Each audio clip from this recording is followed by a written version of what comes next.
hadda magaaladan deganahay waxaa ka jirta waa Lutheran Social Service niman badan oo ahludiin ah baa ka shaqeeya waa non-profit waxayna haystaan wax la yidhahdo 501c3 right inaan maaragtay haddaan rabtaan waa idiin sharaxayaa waa tax exempt waa charity waaye dad badanay keenaan non-profit waaye magaaladan waxaan aqaanaa anigaan deganahay Soomaali oo gaal ah oo masiixi ah oo kaala doodaya diinta oo soo taagan oo ku dhahay aniga masiixi baan ahay ma fahanti marka qofkaasoo kale diintii waad kala doodi kartaa oo waxaad dhihi kartaa waniyahow annaga nabi ciise waa aaminsannahay laakiin ilaahay subxaana wa tacaala wuxuu noo soo diray nabi maxamed oo ah nabi qofka fiiri sideedaba horta qofka diintu waa inaad u nasteexaysaa waxaan hadda ka hor daawaday inaad maaragtay waana helaysaa waan idiin raadin karaa sahan diineed ninka dhalinyarada waddanka waa hore inta soo galay oo masiixiga noqday oo diinta kirishtaanka maaragtay faafin jiray markii dambe library buu soo galay kutub buu akhriyey diintii buu maaragtay buu soo islaamay marka wuxuu yidhi adduunku waxaa ugu nibcaa buu yidhi Soomaalida because wuxuu yidhi carabta markaan la dooda ama dadka kale islaamka waxay leeyihiin anaga diinteen islaamka saanay ogoshahay annaga saan waay qofkii waa kula doodaya Soomaaliga wuxuu leeyahay eeyo ku dhalwaso adoo Soomaali baa anigu arrintan dagaalka ka soo horeey war heed saas maahan qofku u nasteexay qofku maadaa wuxuu sheegi karaa exactly ma fahanta marka diinteenna annaga waa nasteexo ilaahay baan maaragtay na faray nabigeena calayhi salaatu wasalaam baa noo sheegay qofku waa loo nasteexiyaa waa loo dejiyaa waa lala saaxiibaa wixii baa laga dhaadhiciyaa kutubkii waa loo dhiibaa masaajidkii baa la keenaa qofki si tartiiba laakiin qofka haddaad dagaal ku bilowdid de qofku waa kaa cararayaa ma fahanta marka waa idin salaama niyo waxaan ku leeyahay hore u soco mideeda kalena toobadkeenka annagoo dhan buu noo furan yahay ilaahay baa loo toobad keenay haddii shacabkii aad u maaragtay u sharaxday oo aad tiri waniyow qalad baa iga dhacay qaladna waa dhacaa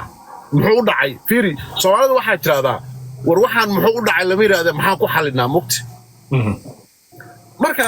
niyo hore u soco aniga waa saan ku sheegay waa iga maaragtay you got a lot of patience Abdullah la dhahaa Ohio waaye weel educated waaye marka Ohio tagtid ii sheeg ninkaan sida madaxweynaha lagu soo dhaweynaa bay reed karbada ku dhigaya blow taas ama qaleesa abayno waa salaam عبدو في الشرف لإكرام هذا يقول أجي 2 minutes أبيات بقول كيو بقول عبدول أنا وحاك إلا حد فهم الله وحالا جاء بدو كاس كله إن أريمك الإيجران إلا حد وحاك فهم الله إنه personal attack هاي واحد صعده إن إثيوبيان كي أريمها للديدين هاي يعني وكله فهم الله بعدين عبد الله أنت هذا نداوي أنت ما قلنا داوني سي أجي وحاكلها حدو قلب داعي حتى aniga waa run TikTok ina wiliga isma TikTok soo fariisanayso waa shaadare isma lahayd laakiin Soomaalida waa sensitive waxba laga iibiyay already ergan gaalka lagu shabadeynaya it never ends ma wax alaali waxa ka hadashid hadaa leedahay Soomaaliya duufaana ku soo socod kuma dhigeysanayaan maxay la meel uga dhigtay that horta waa problem la waxay shablala soo qaban le shablala saaxiib ina soo qabto marta ii sheeg gacanta ma taagna shablala ku soo caboys ku soo oran laho ما وحربي emphasize عبدول وحده هاي exactly that's the point مشان ومدهان كهاد ومدهان كله أنا قاعد أصور حقلني عربتها أهاتو كوان كله ديمها رقمات وحان كله دون وطو هذان مركا لإسكو إماضو لو ذا شاكيسنا لو ذا قراحينا ومدانيه مكت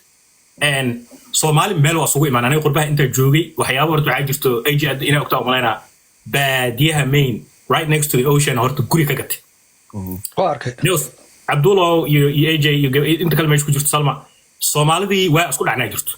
waxa isku dhacnaa ku sheegaa waxa rabaa inaan fursadan ka faa'iideysto book aan qoray 6 years ago call me American horta magacii waa lagu qabsaday call me Somali waxa uu dhigi weysaa leeyahay صح حسوسو expression don't judge the book by its cover and meesha waxa looga hadlayo waxay ahayd qaabka loo tiri uu guuleystay halgankii la maray State Department-iga sirqaha faraha badan iyo dhibaatooyinka jir waxaasoo dhan so it doesn't make sense call me Somali mood waxaa la yiri jabtaraa qoray roommates iyo dhalinyara isla nooleen waxaa iri review this walaalayaalow if you have any issues let me know it reviews garaysa male and I don't want to sit and wait mogt markuu buug soo baxaa la yiri maxaa saas u yeeshay yaa gardaran waa mogtaa sheekada markaas waxaa la sameynayaa waxaa la isku dayay this is 6 years ago in diinta laga saara la isku dayay waxaa la yiri cabdiftin masaajidku uu caayay maxaa laga wada mataqaanaa muuqaalada ilaa soo fiican balaala hadduu saaraya soo qaba iga raallow soo qabsa u diray ku socda hal mar rabo inuu soo gabagabeeyo masaajidku caayay waxay ka wadeen waxaa dhahay buug waxa ku qoran markaa akhrisid 5 a.m. in the morning wadaad irdu soo istaaga irdu soo gargaraxa dhalinyaradu waa leeyahay habeenka 2 a.m. al jefana mogtahay mar run mise been wixii waa run problemka wuxuu yahay waxaa laga dhigay ay marka waxaa saas ma aha diinta waa sidoo hadda cabdul sheegayay xaqiiqa in la sheego furfurnaanta waxyaabahaas qofka nasteexa u tahay anaad maxaa laga faa'iiday communityga laga dhex saaray and that's the way it works mogt baadiyana iska soo degay waxay ku leeyihiin maxaa lahaa everywhere you go waxyaabahaas email direena magaalada laga bloogaya sheeka noocaas so this is 6 years ago wallahi waa ka gudba cabdul suu sheegaya dulqaadka soo maray cid xitaa email adire waxaa iray niman wadaa niman rag tihiin rag waaweyn oo bidaar loo gar leh idinku jiro qaakiin cirro leh awowayaal ah let's sit together wixii apologies wixii dhibaato dhacay diyaara waxaa la yidhi no that's not gonna work marka xogaa soomaalida sibay isku fiirisaa waxaa lagu leeyahay anigu waagi waxaa la yidhahay adoo 4 sano joogta see buug qori kartaa that's nonsense aa la yidhi anigoo 30 sano joognaa meesha fadhinaa adigu waxaasoo dhan kasoo gudub qofka awooddiisa shakhsiyadeed u dhaaf sheekadiisa shakhsiyadeed u dhaaf hadduu diin ku xadgudbo se wax u jiraan dheh hadduu ka raaligeliyo ka soco marka isku dhegdhegaan iyo qofkaan shaatiga uga dhigantaa maanta dhaa kadib jiitamaysid iyo qofkaana dhulka la galaa war maxaa ka faa'iidaysaa ani meela diyarda ii saarneed barnaamijkan halista laftirkiis markaas u fiirisid la dagaalanka waa dhine yani maxaa la dhihi jira soomaalinimada iyo kor u qaadida midnimada iyo waxyaabahaas dhalinyar fara badan soo raacay xilli hadda runta markii la sheego aan qof online inaan kula dagaalamo aan diyaar u ahay ma ahayn ma rabin marba u diyaar garaysneenba laakiin markii magaca ereyga gaal la isticmaalay waxaan iri waxaan wax loo dulqaadan kara maaha ummaddu waa inaa u sheegtaa inaad muslim tahay shalay iyo daraad waa sheegay waa la aamini waayey saaka waa soo ashahaatay weli sawirada waa la wadwadaa anoo calaamada kiristaanka ay saarantaa marka haddee dad waxaa nugu dhex jiro diinta nala sheegto laakiin xaqiiqatan diinta in dhulka ay gasho laga cararo dad ka shaqeynaayo oo wadaadda nala sheegto qaarkood soomaali nala aan nugu dhex jiraba taas waxaa jeclaan laha dhalinyarada inay fahmaan maxaa yeele qofka anaad what do I do what's next maxaa kaloo samayn karaa etoobiyankaaga daboord maya yani waxaa ka wadaa expectationka maxaa wad fiiri hadda tusaale ahaan AJ hortaada anoo fadhiyo haddaan kaba soo qaadbo matalan yaa diintii u gafi anoo hadda ku daawanaya waxaa ku leeyahay soomaalida cadaadiskoodii wixii ka dhibsaday sidaas awgeed waa xanaaqi waa carar intaas daday dad ugu jirtaa oo la orordaa war waa kaasaa waa gaal mogta marka hadda anaa dagaalamaayo oo diinteeda ii dhaafa ku jiro dagaalka kale the opposite side waxaa waaye maya oo ku riixayna diinta kuma jirta diiniyan waa qalad waxaas culammada waaweyn maanta hadday meeshaan fadhin lahayd waxaa ka hadlaynaa dadka jaamacadda al-azhar iyo ka soo baxay oo xitaa soomaalida qaarkood culammada waaweyn markay meeshaan soo fadhiistaan waxaa aniga aaminsanahay dadka sawirkayga qaatay calaamada kiristaanka saartay oo wadaadda sheegto aan is dhihi karo waa qawaarij in dadkaas la cambaareen lahay aniga aan aaminsanahay dhibka jiraa wuxuu yahay wadaadadii unavailable waay meelo kale iskaga mashquulsan yihiin may anigu adin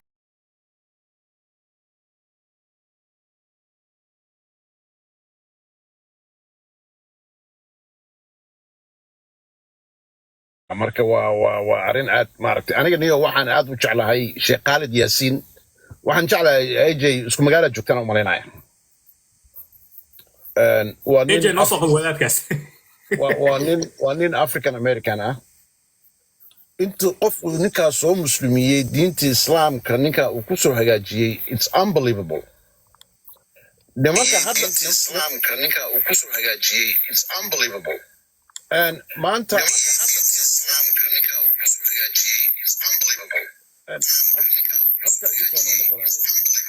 Abdul waa ku maqli lahay what's going on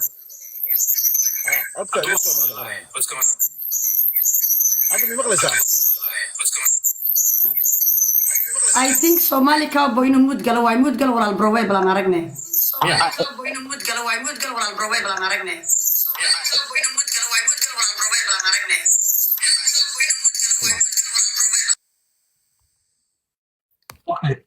عبد الوهاب هذا المقلسين أكو مقلها سمع ها عبد الوهاب ان دراويش oo ku soco walaalkay gabadh ma goris horta si gabadh digoris waadiyo suuya baga isiisay waxaan rabaa kaliya inaan kusoo gagabeeyo waxaad soo qabataa iga rabana loo xiri karo waxa gabadha Ibaaq Cabdilaahi ugu qorantay soo qabo Ibaaq Cabdilaahi gabadha wax soo diraysa ariga inaad eero gacali ani marbi qof oo halkaan inta soo qabto wiilka walaalkeena waa gabadh mas'uula wallahi qof aniga waxaan rabaa qofkaanu kuli soo qabo qof mas'uula weey Ibaaq Cabdilaahi gabadha ugu qoranta Ibaaq soo dirsa baarka oo ku soco okay ku soco Shablala hoos u fadhiya dadkan soo qabay leeyihiin anigana saaxiibaan nahay marka TikTok laga yaqaan TikTok saaqab marka inaan qordo haduu soo qabsana walaalkii soo qabso marka TikTok laga yaqaan TikTok saaqab marka inaan qordo haduu soo qabsana walaalkii soo qabso war anigu way dhankayga u maleynayaa Somali cowboy be strong walaalo ilaahay subxaanahu war anigu way dhankayga u maleynayaa Somali cowboy be strong walaalo ilaahay subxaanahu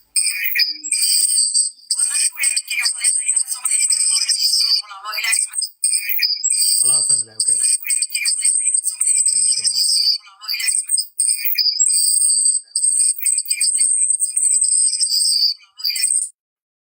اوكي Somali cowboy da maqlaysid waxa iska dhigtaa qof aadaay WhatsApp aadaay iska dhig soo noqo hadana okay hada marka muda ku jirtaa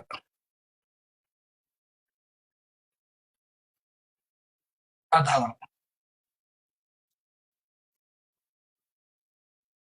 okay hada marka okay hada ku maqlaa Ibaaq Cabdilaahi requestiga soo gal walaalo dantaas waa inaan Soomaalinimo saaran weeye weligeed war mas'uula markaas soo qabo okay Somali cowboy maqlaysaa oo qaba soo qabanaa boys okay hadal codkiisa okay ninka la yiraahdo Ibaaq Cabdullaahi Watana okay ku soco Andrasha widow ku soco السلام عليكم brother عبدي إفتن اي جي درويش وضع السلام يا مركا تايم اي هشين اي شاغ وايدن لها الله ان شاء الله وعليكم السلام soo dhawow Ibaaq walaalo درويش hadalkaaga soo gaabi adalaan weydiisanayna aboon waa daalano ku daalay waa soo gabagabeynayna ku soco ay badan baa saarnaadeen baan filayaa ama dhaweyd baan idiin horta salaamaya HP waxa weeye H family oo barnaamijka daadihinayay iyo Somali cowboy iyo Ibaaq inta hoos joogtaba iyo gabadhii digtay dhamaan horta laba arrin baan dhika walaalkii odhanaya mid waa arrinta hawsha iyo waxa weeye dhirigelinta iyo shaqada iyo waxa weeye magaranaysaa waa isxilqaanka uu hayo ummadda Soomaaliyeed midna waa middan waxa weeye isaga diintiisa iyo waxa weeye cirdigiisa iyo sharaftiisa iyo karaamadiisa loogu xadgudbayo horta haddaad istaa Somali kow waxaad qancisaa Soomaali maryahagaad ka cararaysaa marka dambe horta maxkamad ma saarnayd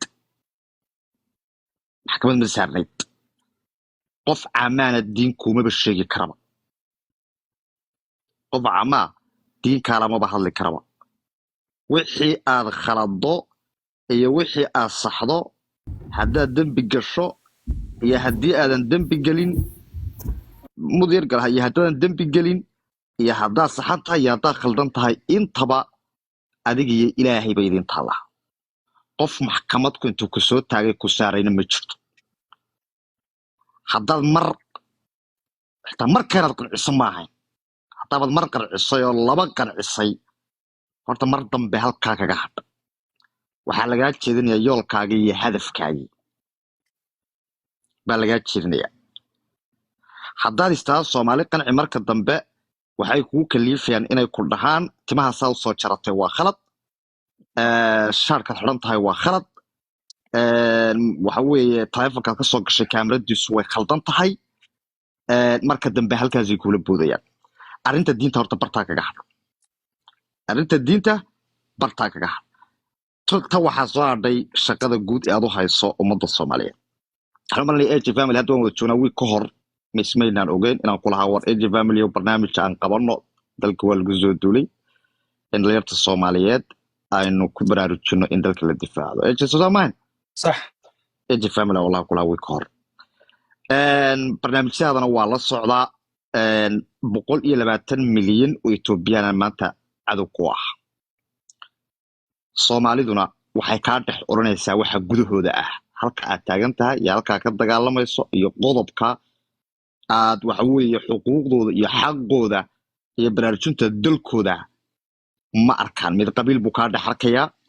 mid waxa weeye danta maamulkiisu ka dhex waayaya mid waxa weeye waxa leedahay isheeg calankan buluuga baa diidan yahayba laakiin ma arkaan shaqada guud aad u hayso marka hadalka ma dheereynaya dadka fara badan waxa ugu soo gabagabeynaya Somali boyo shaqada waxa la Somali cowboyo inaad abdiftin shaqada guud ee aad ummadda Soomaaliyeed u hayso waana ku garab taaganahay haddana dhalinyarta social media nahay hadda waxa weeye shacabka nahay garabkaagaan nahay waana ku garab taaganahay kaliyaana midtiin Ethiopiana si kasta oo ku soo weeraro mar walba guushaada leh waana kaga qaylisay runta wallaahaya intaas waxaan kale ku soo gabagabeynayaa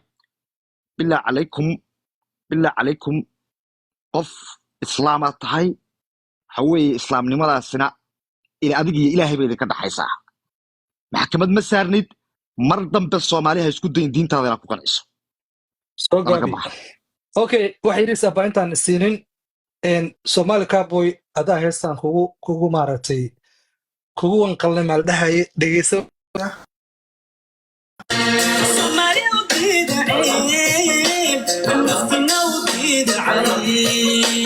Somali وكيد عيب